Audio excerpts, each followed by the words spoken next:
কবরে কাঁদছেন, আর হাসরের ময়দানে আল্লাহর হাবিব মাকামে মাহমুদের মধ্যে সিজদায় পড়ে অঝর নয়নে কাঁদবেন। আল্লাহ পাক আল্লাহ রাব্বুল আলামিন জিজ্ঞাসা করবেন, হাবিব পৃথিবীতে কেঁদেছো, কবরেও কেঁদেছো, আজ মাকামে মাহমুদের মধ্যে পড়ে কেন কাঁদছো?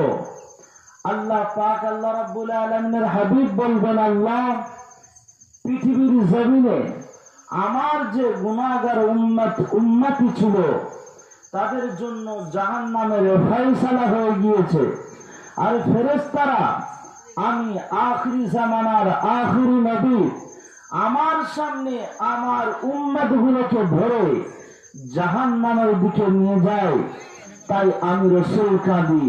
তো যে নবী দুনিয়াতে উম্মতের জন্য কেঁদেছেন, কবরে কাঁদছেন, হাসরেও কাঁদবেন, সেই নবীর উপরে লক্ষ কোটি দরুদ ও সালামের নজরানা বর্ষিত।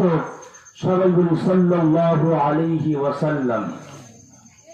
ঠিক তারপরে পরে জানাই, আজকের সভায় সম্মানিত উলামায়ে কেরামগণ, দূর দূরান্ত থেকে আসা শতাবৃন্দ, সামনে বসে থাকা ভাতৃবৃন্দ ও পর্দার ভিতরে আমার মা ও বোনেরা, সেই আল্লাহ পাক আল্লাহ রাব্বুল আলামিনকে জানিয়ে রাখি, আল্লাহ পাক আল্লাহ রাব্বুল আলামিন যতক্ষণ আলোচনা করাবেন এবং যতক্ষণ আমাদেরকে শোনাবেন, বক্তা এবং শ্রোতা উভয়কে যেন আল্লাহ তাআলা আমল করার তৌফিক দান করেন। সবাই বলেন আল্লাহুম্মা আমিন। দেখুন, আল্লাহ তাআলা আমাকে আপনাকে দুনিয়ার জমিনে মুসলমানের ঘরে জন্মগ্রহণ করিয়ে দুনিয়ার আগুন থেকে আমাকে আপনাকে বাঁচিয়ে নিয়েছেন, আর বলেছেন, বান্দা পৃথিবীর জমিনে আমি আল্লাহ তোমাদের কাছে কোরআন পাঠিয়েছি, এই কোরআনকে যদি তোমরা মেনে চলতে পারো, আমি আল্লাহ আখিরাতের আগুন থেকে, জাহান্নাম থেকে তোমাদেরকে বাঁচাবো। জোরে বলুন না সুবহানাল্লাহ। দেখো, আমার আপনার জন্মটা যদি পৃথিবীর জমিনে অন্য কোন ধর্মে হতো, তাহলে আমাকে আপনাকে দুনিয়ার জমিনেও কষ্ট পেতে হতো, কবরেও কষ্ট পেতে হতো। কিন্তু আল্লাহ তাআলা আমাকে আপনাকে দুনিয়ার আযাব থেকে বাঁচিয়ে নিয়েছেন, আর বলেছেন, বান্দা খালি আমি যে কোরআনটা পাঠিয়েছি ওই কোরআনকে মেনে চলবি, আর আমার যে রসুল পাঠিয়েছি, রসুলকে বলে দিয়েছি, রসুল তোমাদের সম্মুখে কোরআনের ব্যাখ্যা করবে, কোরআনের তাফসীর করবে। ওই ব্যাখ্যা আর ওই তাফসীর যদি তোমরা মেনে নিতে পারো, আর ওই মোতাবেক যদি নিজের জীবনটাকে ফিট করে চালাতে পারো, তাহলে আমি আল্লাহ পাক আল্লাহ রাব্বুল আলামিন তোমাদেরকে আখিরাতের আগুন থেকে বাঁচিয়ে নেব। আল্লাহ পাক আল্লাহ রাব্বুল আলামিন পৃথিবীর জমিনে আল্লাহর হাবিব সাল্লাল্লাহু আলাইহি ওয়াসাল্লামকে পাঠিয়েছেন, আর বলেছেন, হাবিব তুমি পৃথিবীর মানুষের কাছে আমার কোরআনকে পৌঁছে দেবে, কোরআনের বাণীকে পৌঁছে দেবে, মানুষকে কোরআনের কথা শোনাবে। তো আল্লাহর হাবিব সাল্লাল্লাহু আলাইহি ওয়াসাল্লাম এসেছেন, যেই রকম যেইভাবে কোরআনের দরকার পড়েছে কোরআন শুনিয়েছে। তো এই কোরআন যখন মরুভূমি এলাকাতে অবতীর্ণ হয়েছে, নাজিল হয়েছে, যারা বেদুইন ছিল তারা বলতে লাগলো, এ কোরআন মুহাম্মদ বানিয়েছে, এ কোরআন আল্লাহ তাআলার তরফ থেকে নাজিলকৃত কিতাব নয়। আল্লাহ তাআলা কোরআন শরীফের বিভিন্ন জায়গাতে চ্যালেঞ্জ করলেন, আর জানিয়ে দিলেন যে, হে আমার বান্দারা, তোমরা বলছো কোরআন মুহাম্মাদের বানানো, তাহলে আমি আল্লাহ তাআলা তোমাদেরকে চ্যালেঞ্জ করলাম, এই কোরআনের ভিতরে 114টি সূরা আছে, প্রায় 6666টি আয়াত আছে, 114টি সূরা আছে। তোমরা এই কোরআনের মতো একটা কোরআন তামাম পৃথিবীর জিন্নাত এবং ইনসান মিলে তোমরা বানিয়ে দেখিয়ে দাও। আজও পর্যন্ত কেউ পারেনি, কিয়ামত পর্যন্ত পারবে না। এরপরে আল্লাহ তাআলা এই চ্যালেঞ্জকে যখন তারা গ্রহণ করলো না, অবশেষে আল্লাহ তাআলা বললেন যে বান্দা, পৃথিবীর জমিনে আমি আল্লাহ আমার কোরআনের মতো একটা কোরআন তোমরা বানাতে পারোনি। আমি আল্লাহ তোমাদেরকে একটা কোরআন বানাতে বলছি না, তোমরা 10টা সূরা বানিয়ে দেখিয়ে দাও। 10টা সূরা তারা বানাতে পারেনি। এরপর সর্বশেষ আল্লাহ তাআলা তাদেরকে বললেন যে বান্দা, পৃথিবীর জমিনে ওই 114টি সূরার মধ্যে থেকে একটা মাত্র তোমরা সূরা বানিয়ে দেখিয়ে দাও। আজ পর্যন্ত কেউ পারেনি, কিয়ামত পর্যন্ত কারো দ্বারাই সম্ভব হবে না। ওয়া ইন কুনতুম ফি রাইবিন মিম্মা নাযালনা আলা আবদিনা ফাতু বিসূরাতিন মিন মিসলি। কোরআন শরীফের পারা নাম্বার 1 খুলে দেখলে বেয়ে যাবে জ্ঞান। সূরার নাম সূরা আল বাকারা। আল্লাহ তাআলা বললেন, মানুষ, পৃথিবীর জমিনে আমি যে এই কোরআন অবতীর্ণ করেছি, নাজিল করেছি, এই কোরআনের ভিতরে 114টি সূরার মধ্যে থেকে ক্ষুদ্রতম একটি সূরা তোমরা বানিয়ে দেখিয়ে দাও। আজ পর্যন্ত কেউ পারেনি, কিয়ামত পর্যন্ত কেউ পারবে না। এই কোরআনকে নিয়ে 2016 সালে ডাক্তার গেলি মিলার, যার বাড়ি হলো ইংল্যান্ডে, তো ডাক্তার গেলি মিলার সে ভাবলো, খ্রিস্টান ধর্ম প্রচারক ছিল, সে খ্রিস্টান ধর্মকে মেনে চলতো। সে ভাবলো এ কোরআন তো আরবের মরুভূমি এলাকাতে অবতীর্ণ হয়েছে, নাজিল হয়েছে, অর্থাৎ মরুভূমি সম্পর্কে এই কোরআনের ভিতরে কিছু থাকবে।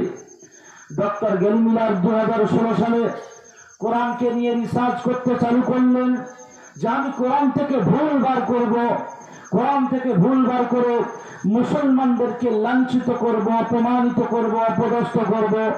2016 সালে সে যখন কোরআনকে নিয়ে রিসার্চ করতে চালু করলো, কোরআনকে নিয়ে পড়তে চালু করলো, কোরআন তাকে নিজের দিকে এমন ভাবে খিচে নিল, টেনে নিল।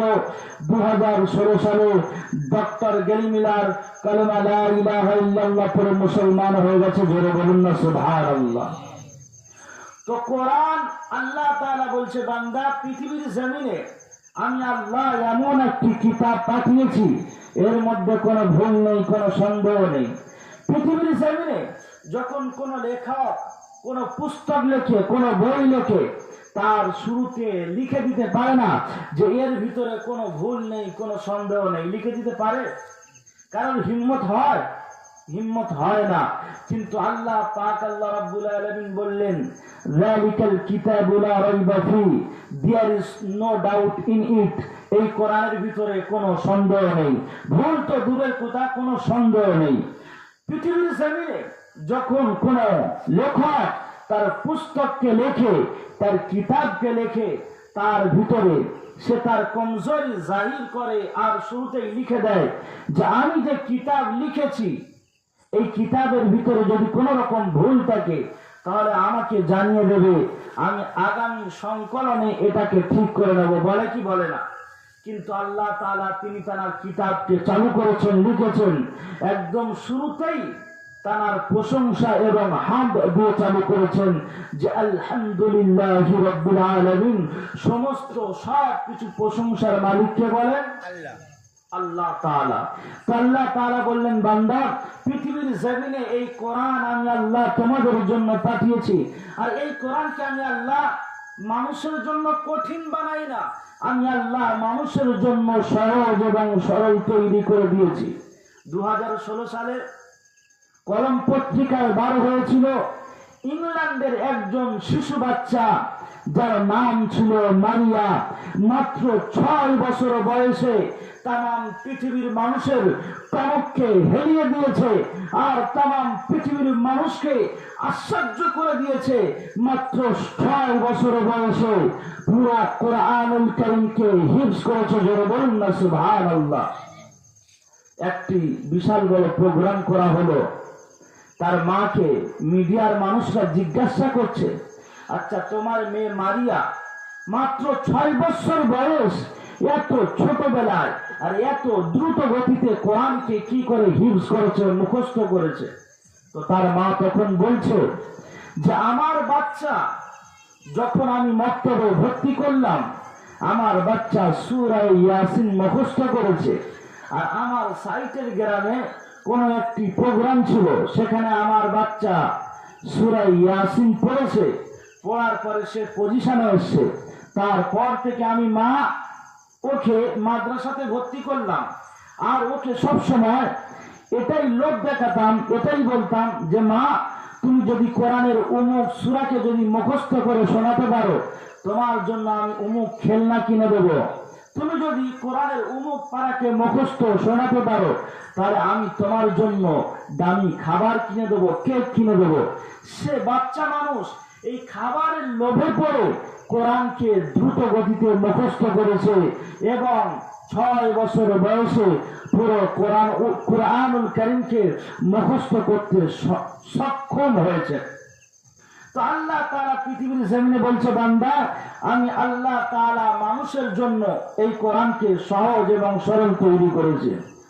আল্লাহ পাক আল্লাহ রাব্বুল আলামিন বলেন, ওয়ালাকাদ ইয়াসসারনাল কুরআনা লিয-যিকরি ফাহাল মিন মুদ্দাক্কির। আমি আল্লাহ পাক আল্লাহ রাব্বুল আলামিন তাম পৃথিবীর মানুষের জন্য, যুবকের জন্য আমার কোরআনকে সহজ তৈরি করেছি, যুবতীর জন্য সরল তৈরি করেছি, শিশুর জন্য সরল তৈরি করেছি, বৃদ্ধার জন্য সরল তৈরি করেছি। আমি আল্লাহ পাক আল্লাহ রাব্বুল আলামিন তাম পৃথিবীর মানুষের জন্য আমার কোরআনকে আমি সহজ এবং সরল তৈরি করেছি। এই পৃথিবীর জমিনে আল্লাহ পাক আল্লাহ রাব্বুল আলামিন বলেন, এই কোরআন যদি পৃথিবীর কোন মানুষের বানানো কালাম হতো, পৃথিবীর কোন মানুষ যদি এই কোরআনকে তৈরি করত, আমি আল্লাহ পাক আল্লাহ রাব্বুল আলামিন বলে দিলাম, এই কোরআনের ভিতরে ভুল পাওয়া যেত, এই কোরআনের ভিতরে দাঙ্গা হাঙ্গামা পাওয়া যেত, এই কোরআনের ভিতরে মারপিট পাওয়া যেত। আমি আল্লাহ পাক আল্লাহ রাব্বুল আলামিন এই কোরআনকে অবতীর্ণ করেছি, যার কারণে এর ভিতরে কোনো ভুল নেই। আল্লাহ পাক আল্লাহ রাব্বুল আলামিন বলেন, আফালা ইয়াতাদাব্বারুনাল কুরআনা ওয়ালাউ কানা মিন ইনদি গায়রিল্লাহ। এই কোরআন পৃথিবীর কোন মানুষ তৈরি করেনি, পৃথিবীর কোন মানুষ বানায়নি, আমি আল্লাহ তাআলা এই কোরআনকে বানিয়েছি, এই কোরআনকে আমি আল্লাহ তাআলা তৈরি করেছি। তো পৃথিবীর জমিনে আল্লাহ তাআলা বলে, বান্দা, পৃথিবীর জমিনে বহু কিতাব আছে, তাওরাত আছে, জাবুর আছে, ইনজিল আছে, বাইবেল আছে, জিন্দা বিশটা আছে, মহাভারত আছে, রামায়ণ আছে, যত যা কিছু কিতাব আছে সব কিছু কিতাবের ভিতরে তাহরিফ করা হয়েছে, কম বেশি কিছু করা হয়েছে, তাদের ভিতরে নিজস্ব মন গড়া কিছু জিনিস ঢোকানো হয়েছে। কিন্তু আল্লাহ তাআলা বললেন, বান্দা, আমি এই কোরআনকে যখন অবতীর্ণ করেছি, নাযিল করেছি, আমি আল্লাহ পাক আল্লাহ রাব্বুল আলামিন এই কোরআন হিফাজতের দায়িত্ব আমি স্বয়ং নিজে গ্রহণ করেছি। জোরে বলুন সুবহানাল্লাহ। নারে তাকবীর, নারে তাকবীর। আল কোরআনের আলো, আল হাদিসের আলো, নারে তাকবীর। মাইকের সাউন্ড কোয়ালিটি খুব একটা ভালো নয়, এতে মোটামুটি আমি গোলার প্রেসার দিলেই না, রিকো নেই, রিকো যদি থাকে তো আলহামদুলিল্লাহ খুব ভালো হতো। তোমরা যদি এই কোরআনের ফলো করতে পারো, এই কোরআনকে মেনে চলতে পারো, তাহলে পৃথিবীর জমিনে আমি আল্লাহ পাক আল্লাহ রাব্বুল আলামিন বললাম, তোমাদেরকে কেউ গোমরাহি করতে পারবে না, তোমাদেরকে কেউ পদভ্রষ্ট করতে পারবে না, তোমাদেরকে আমি আল্লাহ পাক আল্লাহ রাব্বুল আলামিন আমার রাস্তা থেকে তোমাদেরকে কেউ দূরে নিয়ে যেতে পারবে না। আল্লাহ পাক আল্লাহ রাব্বুল আলামিন বলেন, পৃথিবীর জমিনে আমি যখন কোরআন অবতীর্ণ করলাম, কোরআন নাযিল করলাম, আমি আল্লাহ পাক আল্লাহ রাব্বুল আলামিন তাওরাত যখন নাযিল করেছি, অবতীর্ণ করেছি, তাওরাতের দায়িত্ব হযরত মুসা আলাইহিস সালাতু ওয়াস সালামের উপরে দিয়েছি। যখন জাবুর নাযিল করেছি, তার দায়িত্ব হযরত দাউদ আলাইহিস সালাতু ওয়াস সালামের উপরে দিয়েছি। যখন ইনজিল অবতীর্ণ করেছি, নাযিল করেছি, তার দায়িত্ব হযরত ঈসা আলাইহিস সালাতু ওয়াস সালামের উপরে দিয়েছি। যখন কিন্তু আমার কোরআনুল কারীমকে আমি আল্লাহ পাক আল্লাহ রাব্বুল আলামিন অবতীর্ণ করেছি, আমার কোরআনের দায়িত্ব আমি আল্লাহ স্বয়ং নিজে গ্রহণ করেছি। ইন্না নাহনু নাযালনা যিকরা ওয়া ইন্না লাহু লাহাফিজুন। আমি আল্লাহ আর এই কোরআন হিফাজতের দায়িত্ব আমি আল্লাহ পাক আল্লাহ রাব্বুল আলামিন স্বয়ং নিজে গ্রহণ করেছি। পৃথিবীর জমিনে এই কোরআনকে মিটিয়ে দেওয়ার চেষ্টা চালানো হয়েছে। পৃথিবীর জমিনে এমন খবর আছে, এই পৃথিবীর জমিনে লক্ষ কোটি কোটি কোরআনকে সমুদ্রের ভিতরে ফেলা হয়েছে, কোটি কোটি কোরআনকে জ্বালিয়ে দেওয়া হয়েছে। কিন্তু কোরআন জ্বালানোর পরও, কোরআনকে সমুদ্রের মধ্যে ফেলার পরও আজ পর্যন্ত এই কোরআন পৃথিবীর জমিন থেকে শেষ হয়নি। কিয়ামত পর্যন্ত এই কোরআন পৃথিবীর জমিন থেকে বুঝবে না। কারণ আল্লাহ পাক আল্লাহ রাব্বুল আলামিন বলে, বান্দা আমি আমার কোরআনকে মানুষের সিনার মধ্যে হেফাজত করেছি। এই পৃথিবীর জমিনে যদি সমস্ত কোরআনের হাফেজ গুলোকে নিয়ে যদি জ্বালিয়ে দেওয়া হয়, যদি সমুদ্রের মধ্যে ফেলে দেওয়া হয়, একটা কোরআনের হাফেজ যদি এই পৃথিবীর জমিনে বেঁচে থাকে, আল্লাহ পাক আল্লাহ রাব্বুল আলামিন বললেন, আমি আল্লাহ পাক আল্লাহ রাব্বুল আলামিন ওই একটা কোরআনের হাফেজের বদৌলতে, ওই একটা কোরআনের হাফেজের বদৌলতে আমি আল্লাহ পাক আল্লাহ রাব্বুল আলামিন আমার কোরআনকে আবার পৃথিবীর জমিনে ছড়িয়ে দেবো। জোরে বলুন সুবহানাল্লাহ।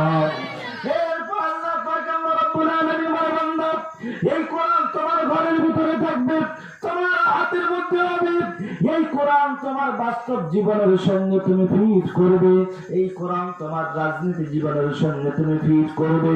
কারণ বিশ্ব নবী মুহাম্মদুর রাসূলুল্লাহ পৃথিবীর জমিনে কোরআন নিয়ে রাষ্ট্রনীতি চালিয়েছেন, কোরআন নিয়ে সমাজনীতি চালিয়েছেন, কোরআন নিয়ে রাষ্ট্র পরিচালনা করেছেন এই পৃথিবীর জমিনে বিশ্ব নবী মুহাম্মদুর রাসূলুল্লাহ। আর মৃত্যুর সময় বলে গিয়েছেন, তারাক্তু ফীকুম আমরাইনি লা তাদিল্লু মা তামাসসাকতুম বিহিমা কিতাবাল্লাহি ওয়া সুন্নাত রাসূলিহি। আমি রাসূল পৃথিবীর জমিন থেকে চলে যাচ্ছি, কিন্তু তোমাদের কাছে দুইটা জিনিস রেখে যাচ্ছি, একটা হলো কিতাবুল্লাহ, আরেকটি হলো সুন্নাত রাসূলুল্লাহ। তোমরা যদি আল্লাহর কিতাবকে যদি মেনে চলতে পারো, আর আমি রাসূল আমার সুন্নাতকে যদি মেনে চলতে পারো, পৃথিবীর জমিনে তোমাদেরকে কেউ পদভ্রষ্ট করতে পারবে না। আজ আমরা মুসলমান কোরআনকে ছেড়ে দিয়েছি। আজ আমি আপনি আমার আপনার বাচ্চাকে ইংরেজি শিক্ষায় শিক্ষিত করছি, আমার আপনার বাচ্চাকে বাংলা শিক্ষায় শিক্ষিত করছি, কিন্তু আমি আপনি কোরআনকে ভুলে গিয়েছি। যে কোরআনের জন্য আল্লাহর নবী তায়েফের ময়দানে গিয়ে মার খেয়েছেন, রক্ত ঝরিয়েছেন, নিজের দান মোবারকখানা শহীদ করেছেন। আজ আমরা সেই কোরআনকে ছেড়ে দিয়েছি, কোরআনকে ভুলে গিয়েছি। তাই আজ আমরা মুসলমান যেথায় যাচ্ছি লাঞ্ছিত, অপমানিত, অপদস্থ হচ্ছি। আমাদেরকে কোরআনকে হাতে নিতে হবে, কোরআনকে ধরতে হবে। যদি আমরা কোরআনকে ধরে নিতে পারি, যদি কোরআনের উপরে আমল করতে পারি, ইনশাআল্লাহ কিয়ামত পর্যন্ত আমাদের উপরে কেউ আমল তুলে কথা বলতে পারবে না।